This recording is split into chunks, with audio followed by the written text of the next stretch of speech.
स्वामी मुक्तेश्वरानंद की गो प्रतिष्ठा यात्रा का दूसरे दिन है। हमारे साथ बात करने के लिए स्वामी मुक्तेश्वरानंद जी हैं। महाराज जी, आशुतोष महाराज प्रयागराज आ रहे थे, सिराथू में ट्रेन में उनके ऊपर हमला हो गया। वो कह रहे हैं कि आपके लोगों ने हमला कर दिया उनके ऊपर। बात यह है कि हमारी तो जानकारी में भी नहीं है कि कौन कहाँ आ रहा है, कौन जा रहा है।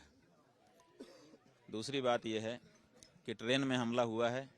ट्रेन में जीआरपी पहले से विद्यमान रहती है और सुरक्षा करती है अपने यात्रियों की। रेलवे विभाग की यह जिम्मेदारी होती है कि रेल में यात्रा करने वाले लोगों को न केवल एक स्थान से दूसरे स्थान तक पहुंचाए, बल्कि बीच रास्ते उनकी सुरक्षा भी रखे। तो वो रेलवे की सुरक्षा में थे, फिर उनके ऊपर कैसे कोई हमला कर सकता है। और जो अटेंडेंट है, जैसा कि अभी हमको पत्रकार बंधुओं से मालूम चला, उन्होंने वक्तव्य दिया है कि जब बाथरूम में गए तब तो ठीक थे, निकलने के बाद अभी कह रहे हैं कि हमारे ऊपर हमला हो गया और बाथरूम में दूसरा कोई था नहीं। उन्होंने खुद भी कहा है कि हम तो बाथरूम में जान बचाने के लिए घुस गए थे।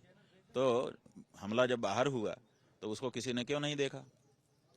ऐसे प्रश्न हैं, तो इन प्रश्नों का भी जवाब देना चाहिए। जहाँ तक हिंसा की बात है, हम पहले भी कह चुके हैं, आज भी कह रहे हैं, शारीरिक हिंसा के पक्षपाती हम लोग नहीं हैं। चाहे कितना ही घिनौना आरोप उन्होंने लगा दिया है, लेकिन हम नहीं चाहेंगे कि उनके ऊपर किसी प्रकार की शारीरिक हिंसा हो। हम तो ये चाहते हैं कि जो उन्होंने बात कह दी, उन्होंने कह दी, उनका अपना हृदय था, किसी के प्रेरित करने पर कह दी या अपने से कह दी, वो तो अब जांच के बाद निकल करके आएगा। लेकिन हम उनका जवाब तर्कों और प्रमाणों से ही देना चाहेंगे। हम इस तरह के रास्ते को अपनाने के पक्षधर नहीं है और हमारा धर्म भी इसकी अनुमति नहीं देता है। उनका कहना है कि आपके जो समर्थकों ने कहा था कि 21 लाख रुपए देंगे जो उनकी नाक काट के लाएगा, तो इसीलिए उनके ऊपर हमला हो गया, नाक काटने वाले उस पर। हमने पहले भी बताया था कि ये जो बात कही गई, पहली बात तो ये फलाहारी महाराज के द्वारा कही गई। वो कृष्ण जन्मभूमि के मामले में लड़ रहे हैं और ये भी कृष्ण जन्मभूमि के मामले में लड़ रहे हैं। दोनों परस्पर एक ही काम में लगे हुए लोग हैं। इसका मतलब ये लोग आपस में मित्र हैं। हमारे व्यक्ति तो वो है नहीं। उन्होंने ना तो हमसे दीक्षा ली है, ना तो शिक्षा ली है, और ना तो हमारे पास उनका उठना बैठना है। तो उन्होंने सनातन धर्म की दृष्टि से कहा होगा। और हम जानते थे, पहले भी हमने कहा कि नाक काट लेना किसी की, इसका कोई मतलब नहीं है, केवल आक्रोश की अभिव्यक्ति इसको समझा जाना चाहिए। और हमने उस समय भी कहा था, जो सनातन धर्म की नाक काटने के लिए आगे आ रहा है उसकी नाक काट ली जाए, ऐसा उनका कहना था। लेकिन हमने उसका समर्थन तो नहीं किया था। तो ऐसी परिस्थिति में हमारे ऊपर कैसे आरोप लगाया जा सकता है? पहले एक मुकदमा लिखाया जाता है पॉक्सो का, और उसके बाद अब एक दूसरा ये एक तहरीर दी गई है। एक तरीके से आपके ऊपर लगातार आशुतोष जो महाराज कहे जाते हैं उनके द्वारा एक लगातार कुचक्र रचा जा रहा है। आपको क्या लगता है? पॉक्सो लगाने से 4 दिन पहले भी एक मुकदमा उन्होंने किया था। जब उसमें कार्रवाई नहीं हुई तब उन्होंने पॉक्सो लगाया। पूरा एक सीक्वेंस है, एक के बाद एक उनके द्वारा आरोप पर आरोप हमारे ऊपर लगाने का। और उन्होंने जब प्रयाग में प्रेस कॉन्फ्रेंस की थी तब उन्होंने कहा था कि अब इनको भी हिस्ट्री शीटर बना देना चाहिए, क्योंकि 5 मुकदमे इनके हो गए, 3 तो मैंने ही किए हैं। ऐसा उसी समय उन्होंने कहा था।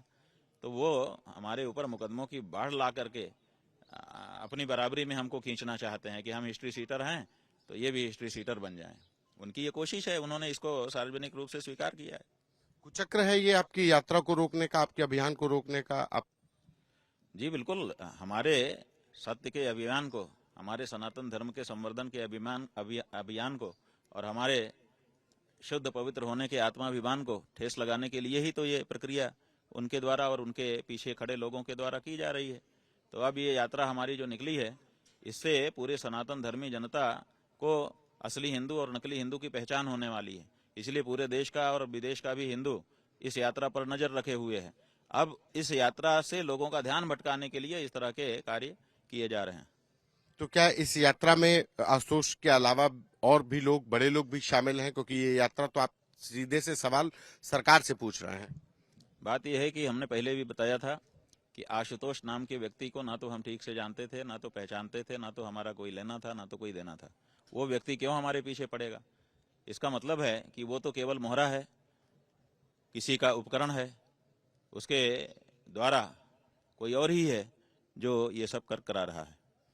एक आखिरी सवाल है कि मुख्यमंत्री योगी आदित्यनाथ का कहना है कि बीफ को लेकर के, जो कि बीफ निर्यात हो रहा है, उसको लेकर के आप भ्रम फैला रहे हैं और तमाम मौलानाओं को लेकर के आप साथ चलते हैं, ये उनके द्वारा ये बयान आया है सामने। उत्तर प्रदेश में किसी भी गाय को खरोंच नहीं लग सकती है। ऐसा है कि जो सरकारी आंकड़े हैं हमने आपके सामने रखे थे, उसमें साफ ये बताया गया है कि पूरे भारत में बीफ एक्सपोर्ट में उत्तर प्रदेश नंबर 1 है। पूरे भारत में जितना बीफ एक्सपोर्ट होता है उसका 43 से 44%, कहीं कहीं लिखा है 50% उत्तर प्रदेश से बाहर भेजा जाता है विदेशियों को और डॉलर कमाया जाता है। तो ये हमारा आंकड़ा नहीं है, हमारे मठ का आंकड़ा नहीं है, हमारे किसी व्यक्ति के द्वारा उत्पादित आंकड़ा नहीं है, यह सरकार की संस्था अपेडा का आंकड़ा है। और दूसरी बात यह है कि जो 20वीं पशुधन गणना हुई है 12 से 19 तक की, उसमें बताया गया है कि गायों की संख्या उत्तर प्रदेश में निरंतर कम हो रही है, विदेश करके जो हमारी गौ माता है, देशी गौ माता। और अगर अभी 19 के बाद से तो गणना हुई नहीं है, लेकिन डिक्लाइन प्रोजेक्शन एक दिखाया जाता है। अगर उस रूप में हम देखें तो अभी तक 15 से 18 लाख गायें कम हो गई हैं। आखिर हमारे उत्तर प्रदेश की गायें जा कहाँ रही हैं? और इधर ये आंकड़ा है, सरकार का आंकड़ा है कि 15 से 17 लाख गायें कम हो गई हैं, और उधर दूसरा आंकड़ा है कि अल्लामा जैसी जो समूह हैं जो कत्ल खाना चलाते हैं, बीफ का उत्पादन करते हैं और एक्सपोर्ट करते हैं, वो मोटा चंदा 30 करोड़ तो एक ही समय में उन्होंने पिछले साल दिया है और 1 नंबर में दिया है। बाकी क्या दे रहे हैं, क्या ले रहे हैं, उसका तो कोई लेखा जोखा नहीं है। इतना बड़ा चंदा इसके पहले एक इलेक्टोरल बॉन्ड के माध्यम से 250 करोड़ से ज्यादा का चंदा बीफ कंपनियों के द्वारा भारतीय जनता पार्टी को मिला था। तो आप बताइए कि एक तरफ इतना मोटा चंदा हत्यारों से लिया जा रहा है और दूसरी तरफ गायों की संख्या भी दूसरी रिपोर्ट में कम हो रही है, खरोंच भी नहीं लग रही है, कहने वाले ये कह रहे हैं। इनकी बात पे कैसे कोई भरोसा करेगा? अगर तुम्हारी बात सही है तो तुम्हारे यहाँ गाय बढ़नी चाहिए थी और बीफ कंपनियों को हतोत्साहित किया जाना चाहिए था, लेकिन उल्टा हो रहा है। बीफ कंपनियां चंदा लेकर के माला माल हो रही हैं, उनको फ्री बिजली दे करके और सुविधाएं दे करके आप काम कर रहे हैं, और उधर गायों की संख्या निरंतर कम होती जा रही है। ये जो बात है कि गौ भक्तों का वोट और गौ हत्यारों का नोट दोनों एक झोली में रखा जाएगा, अब हिंदू समाज इसको स्वीकार करने के लिए तैयार नहीं है। आपको अलग अलग झोली बनानी पड़ेगी। गौ हत्यारों का नोट अलग रखिए और गौ भक्तों का वोट अलग रखिए। ये जो आपने एक प्रयोग किया था कि हम दोनों एक साथ रख करके सबका साथ सबका विकास कर देंगे, ये धोखा था, बहुत बड़ा धोखा था, इतना बड़ा कि अंतरात्मा को झंझोड़ दे। अब हिंदू जनता इसको स्वीकार करने के लिए तैयार नहीं है। या तो आप गाय के पक्ष में रहो, खुल करके रहो, और या तो फिर गाय के विपक्ष में ही हो जाओ, हम कसाईयों से लड़ लेंगे। लेकिन जब कसाई गौभक्त के रूप में आएगा तब हमको दिक्कत हो जाती है। एक आखिरी सवाल कि आपकी यात्रा अनवरत चलती रहेगी, परमिशन मिल पाई है अभी कि नहीं? ऐसा है कि हमारी यात्रा के लिए हमको परमिशन नहीं लेना है, क्योंकि हम किसी सार्वजनिक स्थान पर नहीं जा रहे हैं, अपने प्राइवेट प्रेमाइस में अपने लोगों से अपनी बात कर रहे हैं, इसलिए इसके लिए परमिशन लेने की आवश्यकता नहीं है। जहाँ तक 11 मार्च लखनऊ का प्रश्न है, उसका प्रोसेस हम लोगों ने 21 फरवरी को ही शुरू कर दिया है। 21 फरवरी को ही प्रोसेस चल चुका है, तो उसकी परमिशन उनको देनी पड़ेगी। अगर वो परमिशन नहीं देंगे तो उसका ये अर्थ होगा कि ये गौ हत्या बंद नहीं करना चाहते, और गौ हत्या बंद हो ये कहने देने के लिए जगह मौका भी नहीं देना चाहते, तो ज्यादा ही हो जाएगा। इतना भी नहीं नीचे गिरना चाहिए किसी को।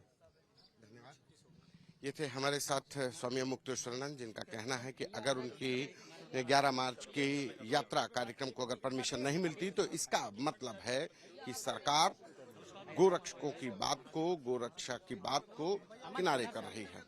कैमरा पर्सन संजय के साथ संतोष कुमार, आज तक।